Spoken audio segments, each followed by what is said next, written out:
Hi, I'm here to talk to you today about fixed versus growth mindset. Now, this can apply to any area of your business, your life, your university course, maybe a problem you're facing.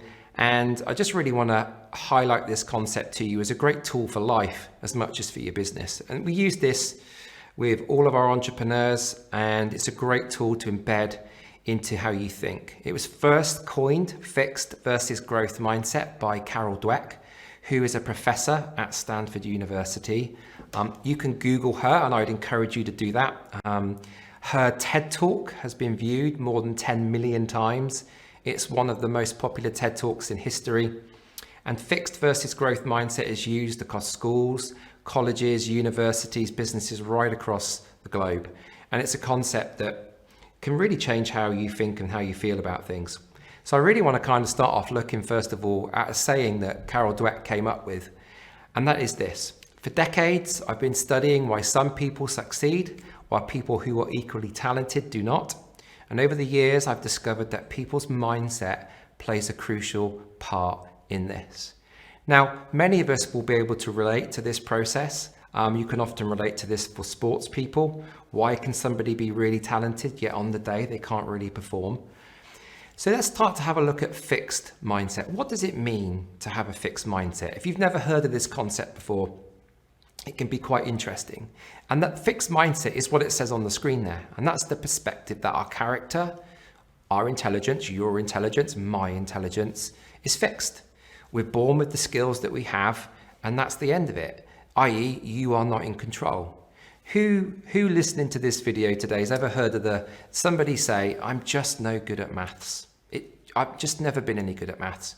In fact, one of the things I always used to say, that when DIY skills were handed out in life, I was always at the back of the queue. I had this mindset that I was never any good at DIY, and I was never going to be any good at DIY. So we can have this fixed mindset, and we can go into tasks, we can go into situations in our business or in life, and we can just think, I'm no good at marketing. I'm never going to be any good at marketing. I'm no good at the numbers, at doing the math. Yet when we run our own business, or particularly when we face a task that we're not so good at, we need to learn to develop what it means to have a growth mindset, which is this: that you can change how you think, you can change through effort, through application and experience. Let me give you an example about myself, really. So I mentioned a moment ago about the DIY thing, the DIY skills. And it wasn't until I was introduced to this concept through Carole Dweck's teaching about growth mindset that I started to think, okay, I'm gonna have to apply some of this to myself. If I'm gonna be teaching this concept, I've got to learn it for myself. So I'm going to have a crack at some DIY at home. I'm going to learn to teach myself how to do some tasks and have a growth mindset. And the growth mindset really is around the concept that when I fail, I learn. If I get something wrong, that can be my friend that can teach me. So I started to teach myself not to be scared to have a go at things. And when you're an entrepreneur, if you say to yourself, I'm no good at marketing, and yet you are the only person. You are the marketing department, you're the HR department, you're the finance department. You have to be willing to have a go at some of these areas and be willing to get it wrong to learn to get it right. And that's what it means to have a growth mindset, to retrain how you think and how you feel about tasks in a really positive way, to completely reframe the situation. And I just really want to have a look at this slide with you now. E plus R equals O. An event plus reaction equals outcome. What do I mean by E plus R equals O? And if you've got a notepad with you, you're going to text yourself this today: E plus R equals O. Every event that we face, every situation, every task that we come across, we will react in a certain way.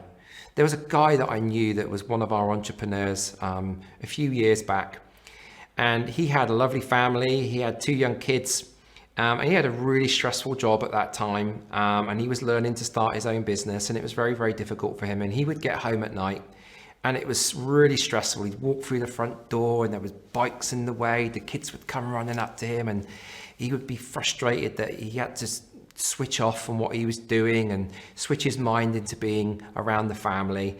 And then he realized one day that he was actually bringing this sort of vibe into the home, this negative vibe. And then he heard this teaching about Carole Dweck and growth mindset and E plus R equals O. And the next time he got home, he paused with the key at the door just before he put it in the lock. And he took a deep breath and he was like, no, I've got a family. I've got 2 young kids. They're young. This is the best time of their life. I'm going to completely reframe how I think about this situation. It wasn't just pie in the sky. He was really thinking about being grateful, showing gratitude for where he was and where he was at, and just thinking about having a growth mindset and then how he could put his work to one side and come back to it again later. And it's those situations that we face when we're on our own in business, when it's just us, when we're having a really tough day, thinking about how we can reframe the situation that we're in. How can we teach ourselves to have a growth mindset in those situations? I'd really encourage you to Google Carole Dweck's TED Talk and to look further into these things. There's plenty of material on YouTube, and have a look at what that means. And the key point that I want to think for you today, and I want you to embed in your mind, is this: that I'm not able to do this yet. And having a growth mindset is all about the power of yet, is that you can learn new skills. You can teach yourself to have a growth mindset in areas where you think you might be struggling. Now, this might not apply to every single area of life. There are some times that you need to have a fixed mindset for a set task. But there are times when you will be on your own, or you'll need to learn something or do something or teach yourself something, or be open to the concept that you can learn something new because you have to, and because it can help you to grow as a person, as an entrepreneur. And it's having that mindset that I can't do this yet. My 7-year-old daughter said to me a few weeks ago, when I was helping her with a task at home, and they teach this in her school, and she said to me, she's called Isabella, and I said to her, Isabella, I just can't do it, sweetheart. Daddy can't do it. And she looked up at me and she said, Daddy, you can't do it yet. And I suddenly remembered, yes, you're right, darling. I can't do it yet. And if you take nothing else from creating and developing a growth mindset, it's like exercising a muscle, and that's telling yourself, I cannot do this yet. And that can apply to life, that can apply to your business and to your studies. Have a go, take yourself outside of your comfort zone, and learn to grow through the power of yet. Thank you.